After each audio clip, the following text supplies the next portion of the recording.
Bueno, hoy es viernes y nosotros proseguimos con Arturo el programa que transmite ahora lunes, miércoles. Antes era lunes, miércoles y viernes, ahora es lunes, martes, miércoles, jueves y viernes. Bueno, sí, ustedes pueden enviar mensajes, algunos los puedo leer, otros, porque lamentablemente hay veces el tiempo tampoco no da para mucho, ¿no? Pero bueno, aquí tengo algunas informaciones también, porque está generando continuamente información. Hoy el problema, no el problema, perdón, ¿cómo combatir los problemas que tenemos nosotros los venezolanos? Enterarnos de lo que está pasando en el mundo. Y muchas veces algunos medios no reflejan todo lo que realmente está pasando. Bueno, pero por aquí también logré que en Noticiero Digital dice: Estados Unidos imputó a Michael Moreno por presunto lavado de dinero de 10 millones de dólares en soborno. Esto es grave, señores. De ser cierta la información, la reseña el Noticiero Digital de hoy. Presidente del Tribunal Supremo de Justicia, por Dios, eso no puede ser. Yo no creo, sinceramente, pero si lo dice la prensa tiene que ser por algo. Investíguenlo ustedes, amigos televidentes. Bueno, grave. Alto comisionado de la Organización de las Naciones Unidas dijo que está satisfecho de haberse reunido con la sociedad civil venezolana. Ayer llegó el alto comisionado de los derechos humanos, aquí está en Venezuela. Sí, que hay investigaciones y que realmente, pues, que no solamente que las procesen y que las ejecuten, las lleven a feliz término, pues. Algunos otros titulares: sentencian en Estados Unidos a empresario venezolano en el caso de sobornos a PDVSA. Guaidó dice que solo gastó 150 millones de dólares en los 4 años que tuvo el interinato. 150 millones de dólares. Oye, una cantidad considerable. Bueno, la iglesia que está pagándole pues a todos el tren ejecutivo que estaba en el exterior. Uno hay que preguntar realmente si sirvió de algo el interinato, para qué sirvió el interinato.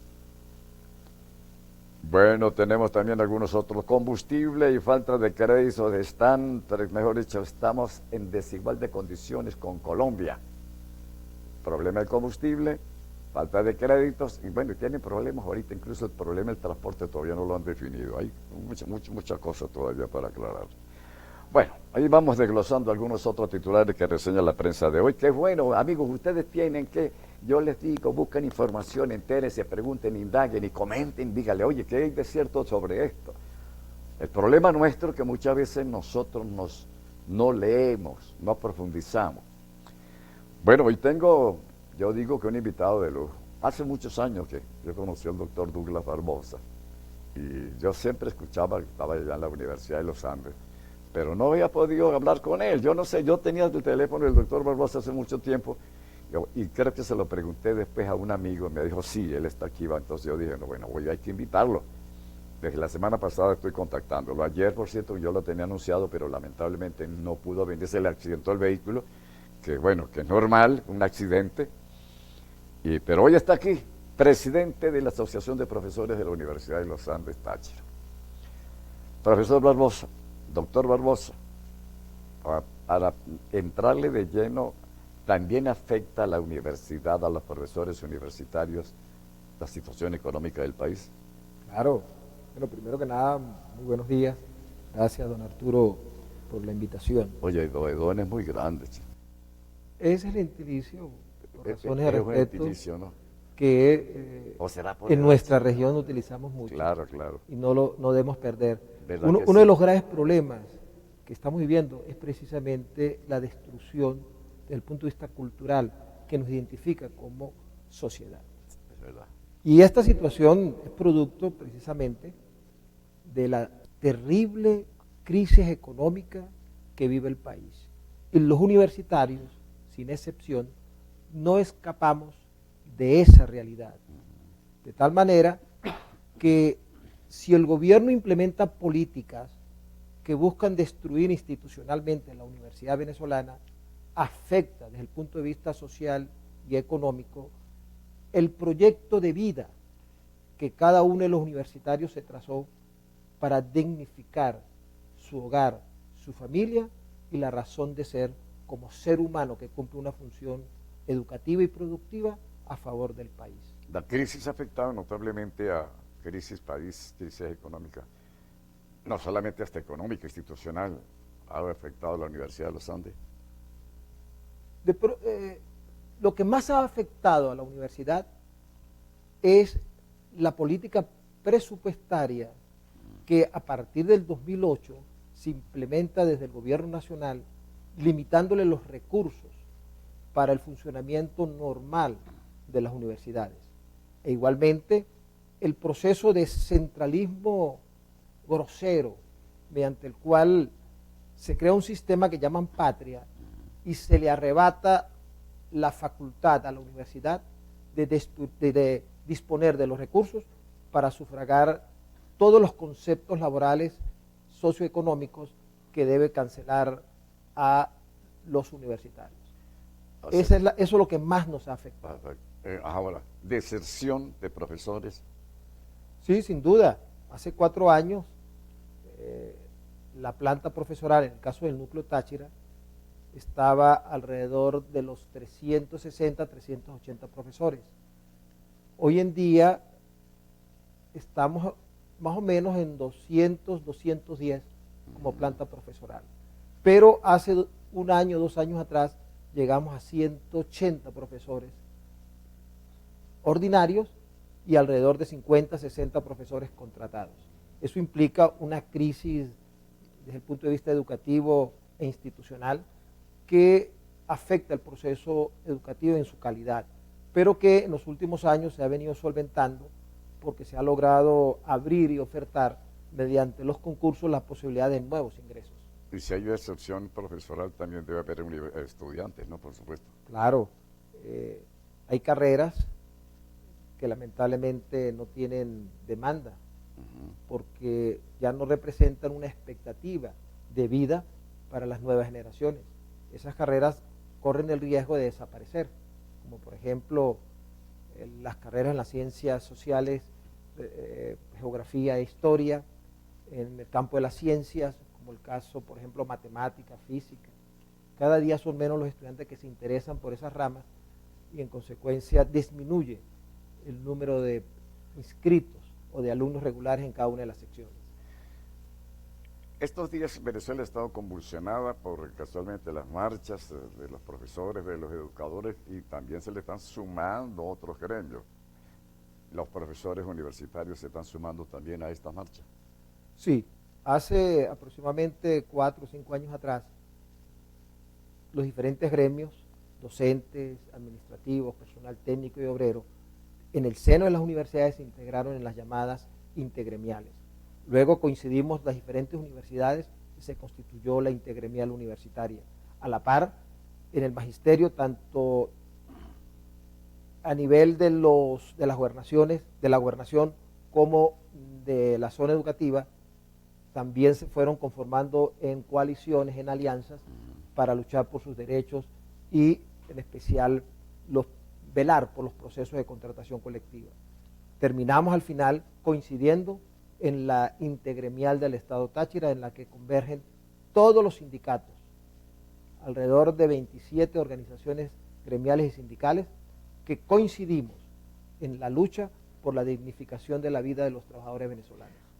Antes tenían los profesores universitarios, y bueno, yo diría que no solamente los profesores universitarios, también en otras ramas del saber, su Montepío, muchos beneficios. ¿Tienen beneficios realmente los profesores universitarios? Actualmente prácticamente no. Subsisten aquellos beneficios que por vía del IPP, de la Fundación del Instituto de Protección Social del Profesorado de la Universidad de los Andes, y me imagino que en todas las otras universidades, porque se implementan programas de autogestión. Nosotros hacemos aportes especiales para darle vigencia. Y hay instituciones, por ejemplo, que han estado bien gerenciadas a través de la historia, como el caso nuestro, Fonprula, que posee algunos ahorros y con los intereses de esos ahorros se vienen financiando programas como el caso del Montepío, de tal manera que el núcleo familiar está, en el caso del aula, protegido en todos estos servicios de carácter funerario. pero tenemos otros programas de tipo social en materia de salud que nosotros financiamos para cubrir atención médica primaria o preventiva, pero que sin duda cuando se presentan crisis de salud en los que se requiere, por ejemplo, hospitalización o cirugía, prácticamente estamos desde el punto de vista social desamparados porque el gobierno no cumple con los aportes que mediante contratación colectiva se comprometió para sufragar este tipo de gastos. Para el próximo segmento interesante también entrarle ya de lleno también a no solamente a lo que pasa en la parte universitaria, sino situación país, realmente cómo encontramos, cómo ve el doctor Douglas Barbosa la situación país en estos momentos tan difíciles. Comerciales, ya regresamos.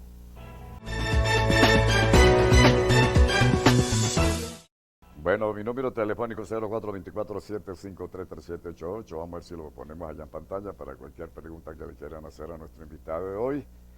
El doctor Douglas Barbosa, presidente de la Sociedad de Profesores, Asociación de Profesores, ¿verdad? Asociación de Profesores de la Universidad de los Andes, Táchira. Mucho tiempo tenía que no veía al doctor Douglas, pero sí siempre fue un dirigente, fue un líder dentro de una organización política, que creo que ya no está en esa organización política, porque como que está también, o estamos ya decantados de tantos partidos políticos que dejan a su militancia en la estancada, ¿no? Bueno, unos de veces el defecto que tenemos muchos venezolanos es que creemos, y creemos en la gente. Creemos en promesas y creemos en cosas, y yo no sé qué es lo que pasa realmente, pero hay veces nos defraudan, pues. Doctor Barbosa, la situación país, indudablemente, pues, es grave, usted lo saben ustedes, amigos televidentes, es grave la situación económica, situación política también, que es grave. Y no se vislumbra realmente una salida, que la mayoría pues estamos conscientes que hay que ir a un proceso electoral, unas elecciones, que es lo constitucional, sin trauma, pero sin embargo el gobierno, a pesar de que estamos hablando de diálogo, de a ver cómo logramos, pues vamos ya para unas presidenciales, las elecciones presidenciales, el gobierno insiste todavía en crear problemas. Por ejemplo, eso de la pretendida eliminación de las ONG, organizaciones no gubernamentales. Propuesta por Diosdado Cabello, llevada a la Asamblea Nacional, está en discusión. Ahora Diosdado amanece diciendo hoy, lo le acabo de leer ahora, que no, que la idea no es eliminarla porque les llegó, como está también el comisionado de las Naciones Unidas aquí en Venezuela, entonces le convierte a decir que así que hay que eliminarlas de cuajo. Es que son vivos, son astutos. Esa es la política de la politicaría, no la política de ciencia como ciencia. ¿Qué opina usted, doctor Barbosa, la situación país? ¿Qué pasa para salir de este marasmo que nos encontramos nosotros? ¿Cómo salir de eso? Bueno, mira, a partir del año 1998, con el proceso constituyente, el cual, a mi manera de ver, fue un fraude a la Constitución del 61, terminó con entrampar a los venezolanos, de tal suerte que ahora no tenemos alternativas para salir de esta terrible crisis que vive el país. Sí hemos dado oportunidades a la clase política para que busque una solución. Por ejemplo, en el 2015 los venezolanos salimos a votar y le dimos la mayoría a la oposición en la Asamblea Nacional. En esas elecciones le depositamos toda nuestra confianza y buena fe para que generaran un proceso de cambio y transformación en Venezuela desde el punto de vista político. Luego en el 2019, cuando se juramentó el joven Juan Guaidó, igualmente salimos a la calle, le dimos un espaldarazo para legitimar su juramentación como presidente del gobierno interino. Recibió cuantiosos recursos, todo el apoyo internacional y nacional, pero no supieron canalizar ni administrar esa fortaleza de legitimidad que se le había otorgado para propiciar los cambios. Hubo un momento que Guaidó puso tras las cuerdas al presidente, ¿no? A Maduro, ¿no? Sin duda, sin duda, por ese apoyo popular que había en la calle. Aquí la ciudad, por ejemplo, en San Cristóbal, la movilización fue extraordinaria, sin precedentes en la historia. Hoy en día, ¿qué nos ofrecen? Nos ofrecen un proceso electoral para el 2024 con unas primarias previas para seleccionar el candidato único. Soy de los que cree que ese proceso hay que apoyarlo, porque es una opción sobre la mesa para buscar una salida institucional, democrática y pacífica a la situación del país. Pero también los partidos políticos y los protagonistas del quehacer político-partidista en Venezuela deben entender que se está dando un fenómeno social con base en los gremios y los sindicatos que viene a constituir un movimiento social sin precedentes y por tanto, si ya les brindamos en el pasado la confianza, en esta oportunidad le vamos a dar la confianza en el proceso electoral para elegir un nuevo presidente de la República, pero que le den la confianza a ese movimiento social para repensar una segunda opción igualmente democrática y pacífica que nos permita buscar una salida a la crisis, pero que sea por iniciativa del movimiento de ciudadanos que en este momento estamos declarados en rebeldía ciudadana en contra de la barbarie que nos impone el gobierno nacional. Pero hay un pero, ese es el pero que siempre aquí a veces manejamos. Ese pero es cómo ponerse de acuerdo si estos partidos políticos que son los que dirigen las masas en Venezuela. Claro, hay una masa independiente que diría, somos mayoría los independientes. Sin embargo, si uno no pertenece a una organización, no consigue apoyo de ninguna naturaleza, doctor Barbosa. Los partidos políticos hoy en día no son organizaciones de masas, son instituciones con cuadros dirigenciales localizados. E incluso me atrevo a afirmar que no todos los partidos tienen organización en los municipios, por ejemplo, del estado Táchira. Tienen organización en tal cual municipio. Pero el movimiento social, que está declarado en rebeldía ciudadana, en este momento está en capacidad de llegar a todas las parroquias del estado Táchira y levantar nuestra voz. Nosotros como ciudadanos no dependemos de los partidos, son los partidos políticos los que dependen de los ciudadanos. En consecuencia, tienen que abrir y escuchar todas nuestras propuestas. Pero sí, debe el movimiento social tomar la iniciativa para buscar una salida y, como lo planteó en estos días en un foro el doctor Asdrúbal Aguiar, que nos permita refundar la nación desde el punto de vista cultural, político y social. ¿No es mejor una constituyente para la refundación de la República? Esa es una de las opciones que tenemos los ciudadanos. El artículo 347 de la Constitución Nacional establece que el 15% de los ciudadanos podemos tomar la iniciativa para convocar la Asamblea Nacional Constituyente y cambiar, no toda la Constitución, sino aquellos artículos que permite que se sostenga en el tiempo la triada presidencialismo, militarismo y centralismo. Si nosotros logramos quitarle al presidencialismo todo el poder, si logramos desmontar la concentración, por ejemplo, de las decisiones en la sala constitucional, que está en capacidad de limitar e impedir el funcionamiento de las instituciones de la República, y si los mecanismos meritocráticos de los ascensos militares se respetan, estamos seguros que sí es posible lograr un cambio en Venezuela.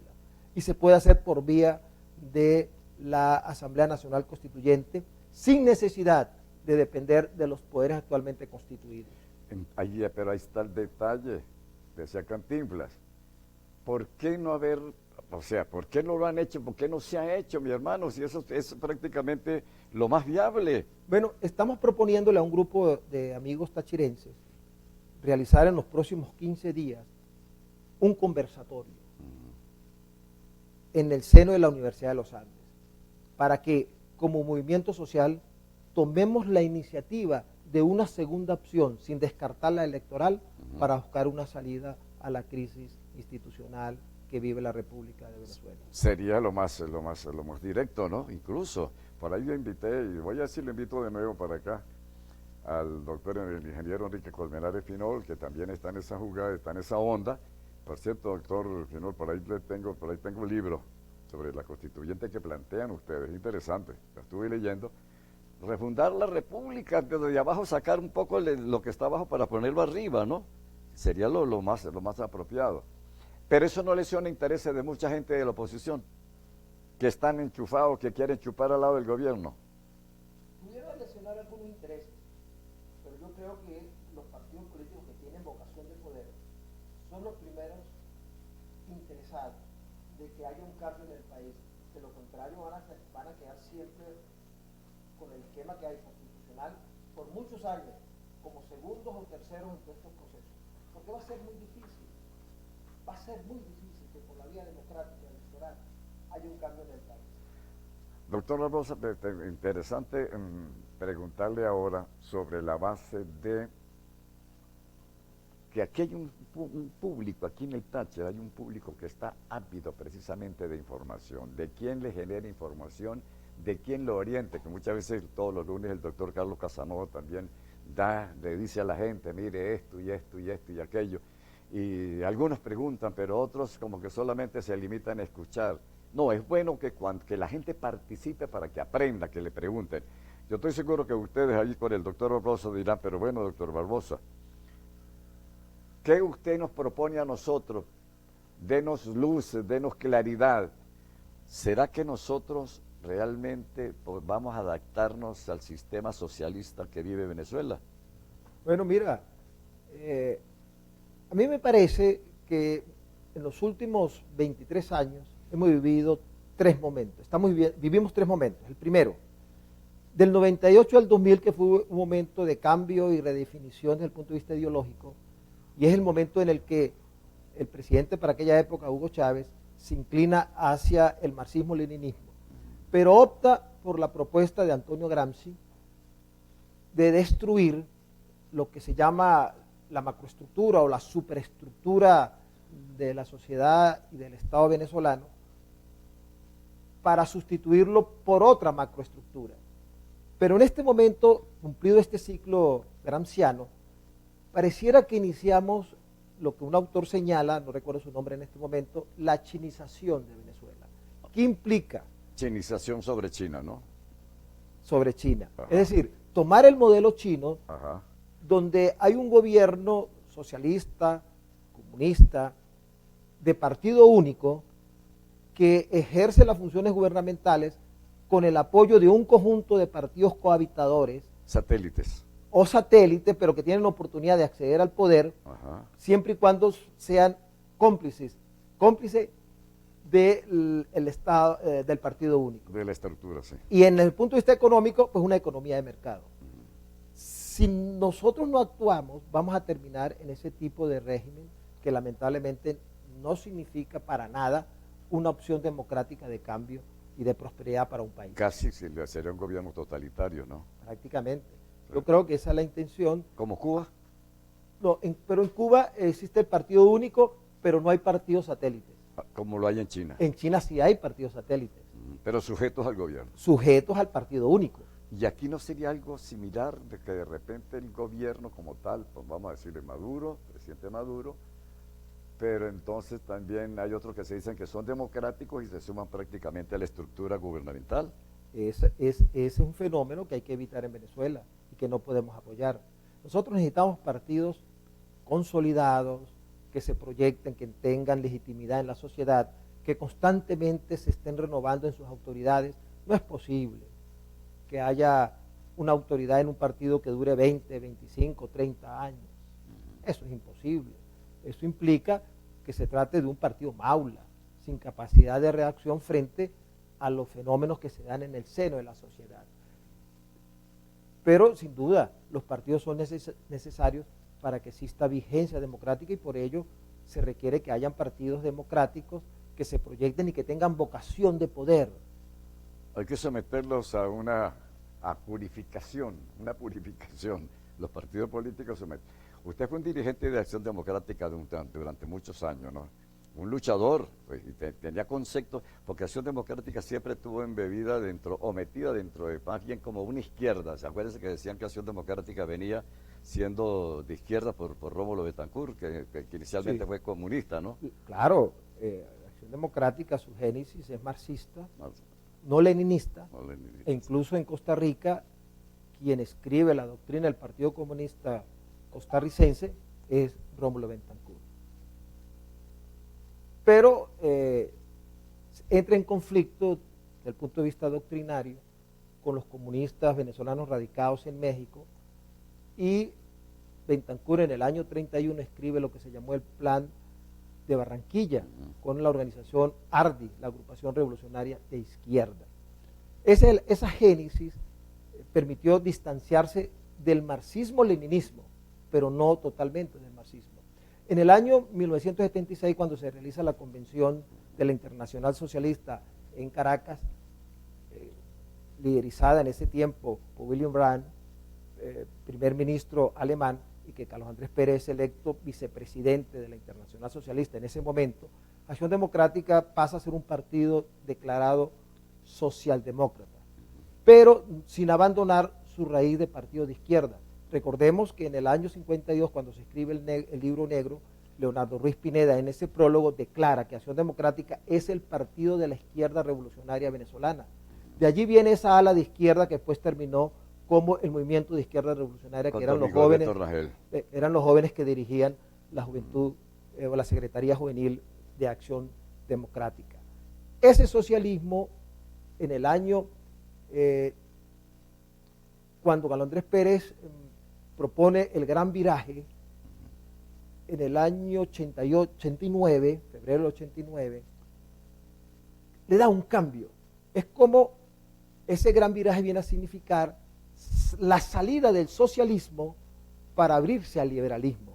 Eso generó un conflicto que terminó posteriormente con divisiones. La expulsión de Carlos Andrés Pérez del CEN, la destitución de Carlos Andrés Pérez incluso como presidente de la República, porque algunos dirigentes de Acción Democrática se negaron a ese gran viraje, que vuelvo y repito, no solo era económico, también era ideológico. ¿Por qué era necesario salir del socialismo? El socialismo es una ideología criminal que busca educar la conciencia del ser humano para que dependa. Mediatizarlo. Lo hace un sujeto dependiente del poder desde el punto de vista ideológico. Y eso implica que nos arrebate el derecho a pensar, a ejercer el pensamiento o a repensar lo que es la realidad o lo que nos proponen nuestras organizaciones. En Acción Democrática, en una casa del partido aquí en Pedro María Morantes, había un pensamiento que se atribuía a Alberto Carnevale, y decía: dentro del partido tengo opinión propia, fuera del partido tengo opinión partidista. Es decir, yo fuera del partido no puedo opinar como yo creo, como yo pienso, porque debo opinar según los intereses de la organización. Eso significa encadenar, atar, colocarle una especie de esposas para limitar el pensamiento del ser humano. Sí, convertirlo en un satélite sumiso, ¿no? Y contra eso hay que luchar. Sí. Yo creo que hoy en día las tendencias es hacia la libertad plena, no solo la libertad física de desenvolvimiento, también la libertad de conciencia para pensar y repensar el mundo según nuestras expectativas. Usted que está precisamente al frente de una importante asociación como es la de profesores universitarios, donde la mayoría de los jóvenes universitarios siempre han sido cabeza caliente casi toda la historia. Pero hay como un viraje, ya la gente ahora dejó de ser, a nosotros nos decían cabeza caliente, son cabeza caliente. Ya en la universidad no hay esa euforia hacia el socialismo. ¿Por qué ese cambio? Porque realmente sería que con el arribo de Chávez al poder y la decadencia de la revolución cubana, todo eso ha influido para que la universidad haya habido una especie de retroceso en cuanto a ese pensamiento. Por lo general en la universidad se abrió el debate y la tendencia era a militar en el socialismo. Pero pareciera que las personas, cuando experimentan lo que en verdad es el socialismo, dejan de ser socialistas. Hay que vivirlo para entender la criminalidad que entraña este tipo de ideología en contra del ser humano. Por ello en las universidades se sigue hablando y debatiendo desde el punto de vista plural sobre todas las corrientes del pensamiento. Se le da libertad a los estudiantes para que decidan. Y la tendencia hoy en día es a reconocer que hay otras formas de pensamiento desde el punto de vista liberal que permiten al ser humano tomar la iniciativa, emprender sin ningún tipo de restricciones y limitaciones que imponga el Estado. En otras palabras, jugamos a que el Estado sea menos influyente, que el Estado tenga menos control, que sea la expresión política y social lo menos posible y que le permita al ser humano por vía de la empresa privada o por la iniciativa personal emprender nuevos derroteros para el desarrollo económico y social de la sociedad. Hay una parte que no puedo dejar pasar inadvertida en tocarla con ustedes, porque que es raro, para mí es raro. El caso de los militares. ¿Por qué los militares en Venezuela, no todos, oiga, yo diría una cúpula, pero una cúpula con muchas presillas, con muchos galones, como llaman eso? ¿Por qué razón ahora también se dicen que son socialistas? ¿Qué es eso? ¿Qué es eso? ¿Dejaron de ser institucionalistas o se dejaron también arropar por ese vaho tipo culebra que atrae, o es esto que los ha llevado prácticamente a no defender la institución, la patria, la soberanía, sino a defender su modus vivendi? Bueno, mira, hay un sector, no todo, de las Fuerzas Armadas que lamentablemente piensa y funciona como un partido político. Por tanto, tiene una corriente ideológica vinculada al socialismo. Eso hay que desmontarlo. Pero eso lo tienen que hacer los mismos militares a través de un proceso de purificación meritocrático que le permita ascender a los que sean institucionalistas y desplazar a los que ideológicamente están destruyendo las Fuerzas Armadas venezolanas. Una recomendación que daría usted en este caso a esa militancia juvenil, porque hay muchos de ustedes, amigos jóvenes, de repente que están viendo el programa, hasta los 25 años, vamos a poner, los que no conocieron realmente lo que llamaban o llaman la Cuarta República. Algunos dicen que vamos para la Sexta República. ¿Qué mensaje le damos? Que no conocieron a la otra Venezuela que conociste tú y que le conocí yo. Bueno, mira, a los jóvenes hay que instruirlos, orientarlos, para que revisen la historia de Venezuela, con el propósito de observar qué fue lo positivo y qué fue lo negativo. Tomar lo positivo, dejar lo negativo, emprender ese proceso refundacional. Necesariamente debemos ir a un Estado nuevo.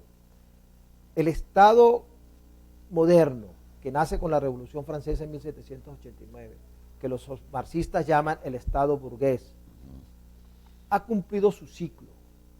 Necesitamos crear un Estado nuevo, diferente, que no sea... Ni de derecha ni de izquierda.